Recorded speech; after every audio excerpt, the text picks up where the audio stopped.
Какво става, хора? Реших да си изкажа и аз моето неискано, нежелано, дето на никой не му показва моето мнение като цяло. Мнение по въпроса за София Прайд и всички артисти, които нахейтихте и хората с различна сексуална ориентация, защото нали са били там. Беше ми чудно, нали, откъде, нали, така голяма омраза към хората, които са с различна сексуална ориентация, нали. На какво се дължи и защо толкова много ги мразите тия хора. Лично аз съм с различна сексуална ориентация. И всички, които ме познават, близки, роднини, приятели, обкръжението ми, никой никога не ми казал нещо заради това. Има хора, които примерно съм бил свидетел и са яли бой, защото нали харесват било мъже, жени и тем подобни. Въпросът ми е защо, при положение, че нали, постъпи човешки, бъди човек, помисли реално над нещата. Нали, то не е болест, нали, ти не се раждаш болен, както повечето го наричат и да лепните етикет, както, как да го кажа, че сме едва ли не болна нация, че това е било зараза и тем подобни. Не, няма нищо общо с той. Замисляли ли сте се някога да седнете и да поговорите с даден човек? Било то дали ще е бисексуален, лесбийка или който и да е. Или просто с приятел, с родител да седнете и да се интересувате защо, примерно, нали, те са решили да е така и нали защо. Общо взето защо. Замисляли ли сте се да се поставите в обувките на даден човек и през какво минава той всеки ден? Надале. В самото начало, когато признах пред себе си, пред приятелите си, пред роднините си, че съм с различна сексуална ориентация, им беше малко странно. Нали, тогава беше демоде и не всички бяха толкова открити, колкото сега. Но хората го приеха по нормален начин, никой не ме е отбягвал, нито ме е гонил от някъде. И това е защото аз не парадирам стои. Нямам нищо против LGBTQ обществото и всички хора, които са там. Аз не се имам за член на това общество, не казвам, че съм против него, но и не го подкрепям. Аз съм индивидуален за себе си. Но просто да хейтиш някой за неща, които може би ти не си наясно и не си обяснил и не знаеш за какво става въпрос, просто не се ядва. Помислите реално над нещата, хора. И ще ви дам един пример. Такива нацепени батки, примерно някакви тъпи кифли, деца мъчат да приличат на Ким Кардашиан, на Кайли Дженър, с надути джуки, примерно. Седнала тя да му обижда, примерно, че аз съм бил тъп гей, не знам си кол, не знам си що. Нали, ти не се замисляш над реалния проблем на нещата и ми казваш, нали, че то е болесно състояние, не знам си ко. Не е тъй. Ти си такъв, просто при някои хора го осъзнават на по-късен етап.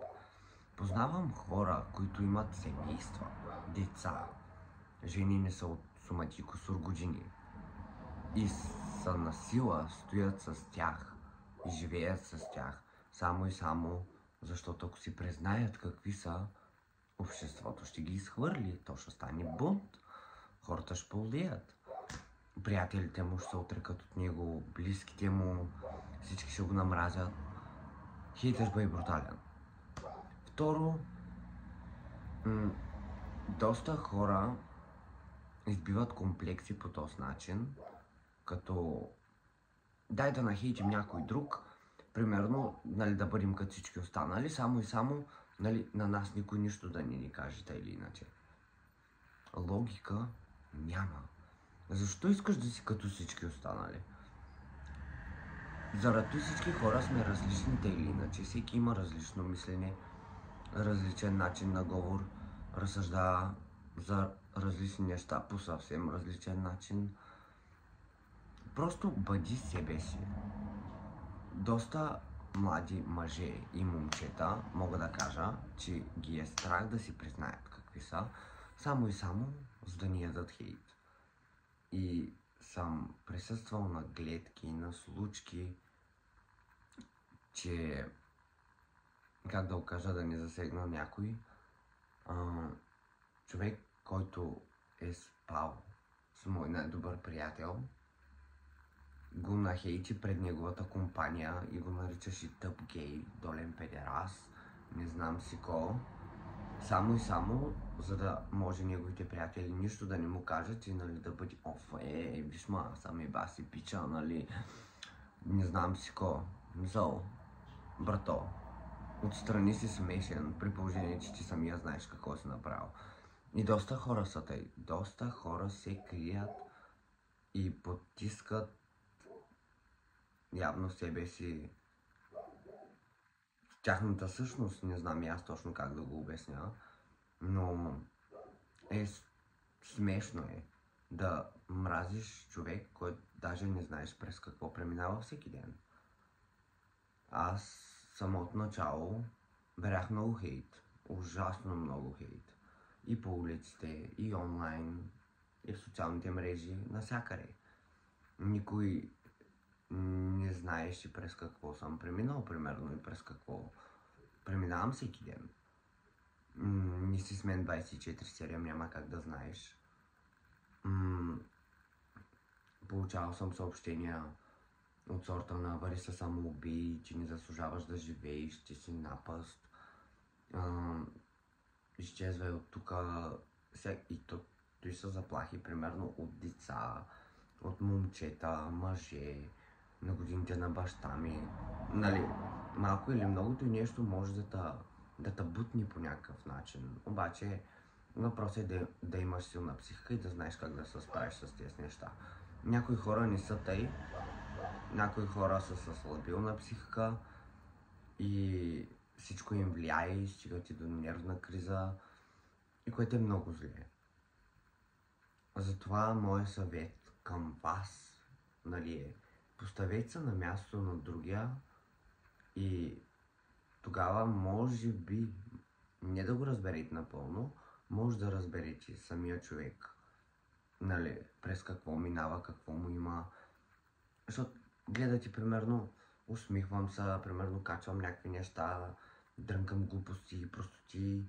Обаче след като спре камерата, примерно, или като съм записал даденото клипче, единствено аз знам какво ми. Вечер като се прибера, само аз знам какво ми. Не обичам да споделям за проблемите си, за нещата, примерно, които имам да се справям с тях. Запазвам си ги за себе си и не товаря близките си с тях. Но това не е решение на проблема. То е... Как да го обясня? Оня ден се чудих точно заради той, след като бях на София Прайд. Ми беше много чудно как толкова много омраза има събрана в хората и нали откъде се е насъбрала чак толкова. Било от към артисти, танцори, всички хора, които бяха там. Беше ужасно. И имаше и заплахи. И просто ми беше чудно как, нали, кефите са на чуждестранните артисти, примерно като Lil Nas X, Drake, Bad Bunny и още много други, в момента не мога да се сетя за тях, нали, с различна сексуална ориентация, обаче не може да приемете факта, че в България, нали, също го има и нещо. Нали, логиката ви е убийствена. Моята мисъл няма смисъл. И ето и, нали, ми малко смешно, защото подкрепяте всички други такива международни артисти, да речем, Обаче, щом става въпрос за България, нали, не може. Той не трябва да е тъй. Бай Ганьо е свикнал от бай Тошо време с неговите си разбирания и си мисли, че той трябва да е тъй за напред и така да е. Обаче не. Времената се менят, хората се променят, всичко се променят или иначе. Днеска, утре, от други ден, нищо не се знае какво ще се случи в живота или иначе. Днеска си на върха, утре може да си на дъното. Както и днеска да си на дъното и утре да си горе. Той е кръговрата на живота. Повечето случаи, такива като нас, могат да ти помогнат по всякакъв начин, да ти окажат помощ за каквото и да е, отколкото, примерно, човек, който примерно го познаваш от 6 или 7 години и, нали, може да разбере за какво става въпрос. Потресен съм от хейта и от хората с такова мислене и съм без думи като цяло. Просто не знам откъде хората имат толкова много хейт в себе си и се надявам с времето нещата да се променят и държавата ни да просперира малко напред, защото сме с милион години назад. Никога няма да бъдем като всички останали държави, ако продължаваме да мислим и да се държим по този начин.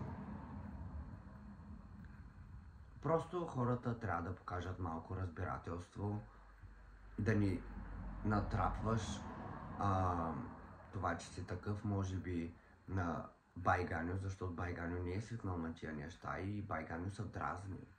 Нали? Не му яко тъй на душата. И може би с много малки стъпки, лека по лека, може би нещата да се променят, ако няма такава натрапчивост и показност чак толкова, особено в България. Да. Общо взето, това е мнението ми. Не мисля, че има смисъл да хейтите българските артисти и певци, нито да заливате интернет с толкова много хейт по случай, нали, това. Било Мила Робърт или Лидия или който и да е. Верно. Това, което тя направи на сцената, нали, съблечи си роклята и хвърли ли я, метна ли я, не се сещам точно как беше, нали, не беше окей. Нали, не е било с цел да злепостави България или българското общество. Просто явно хората са го разбрали по грешен начин. Но толкова много хейт и какъв е смисъла? И винаги съм се чудил, добре като нахейтиш някой, смисъл, чувстваш се по-добре ли, олеква ли ти, денят ти става по-прекрасен ли? Никаква идея. Но се надявам малко или много да съм налял капка акъл или някой да се е вслушал въобще в думите, в които съм казал, че не е окей да мразиш различните и че да си себе си е много по-добре, отколкото да се преструваш на някой, който не си. Така че надявам се за напред да се променят нещата малко или много. Ако ви е харесало видеото, дайте по един палец нагоре и се абонирайте за канала и това е. Надявам се да ви е харесало.